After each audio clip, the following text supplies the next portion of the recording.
અહેમદાબાદ મિત્ર ન્યૂઝમાં આપનું સ્વાગત છે।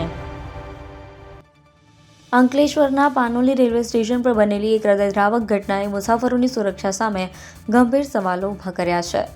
મૂળ રાજસ્થાનના અને રિક્ષા ચલાવી પરિવારનું ગુજરાન ચલાવતા 32 વર્ષીય અશોક ગુર્જર જયપુર બાંદ્રા સુપરફાસ્ટ ટ્રેનના એન્જિનથી ત્રીજા ડબ્બામાં જનરલ કોચના દરવાજા પાસે બેસી સવાઈ માધવપુરથી સુરત તરફ મુસાફરી કરી રહ્યો હતો। જ્યારે ટ્રેન પાનોલી રેલવે સ્ટેશન પાસે પસાર થઈ ત્યારે સ્ટેશન પર બાકડા પર સૂતેલો એક શખ્સ અચાનક ઊભો થઈને દોડી ગયો અને ચાલુ ટ્રેને અશોકનો મોબાઈલ ઝૂંટવી લીધો। અચાનક થયેલા આંચકાના કારણે અશોક ચાલુ ટ્રેનમાંથી નીચે પટકાયો। થોડો સમય ડબ્બા સાથે લટકેલી હાલતમાં રહ્યો, પરંતુ પકડ છૂટી જવાથી પ્લેટફોર્મ પર પડી 100 મીટર સુધી ઢસડાઈ ગયો અને દુર્ભાગ્યવશ ગુલાટી મારી ટ્રેન નીચે આવી ગયો। આ ગંભીર અકસ્માતમાં ગંભીર રીતે ઘવાયેલ અશોકનું ટૂંકી સારવાર દરમિયાન મોત નીપજ્યું।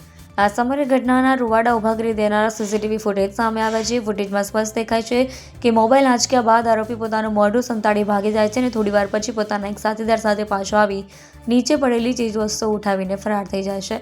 ભરૂચ રેલવે પોલીસના પીએસઆઈ એસ.કે. રાણાએ જણાવ્યું કે સીસીટીવીના આધારે દેખાતા 2 શંકાસ્પદોની શોધખોળ હાથ ધરાઈ છે। રેલવે ક્રાઇમ બ્રાન્ચ સહિતની વિવિધ ટીમો તપાસમાં જોડાઈ છે અને પાનોલી, અંકલેશ્વર તથા ભરૂચ રેલવે સ્ટેશનના સીસીટીવી ફૂટેજ ચકાસવામાં આવી રહ્યા છે।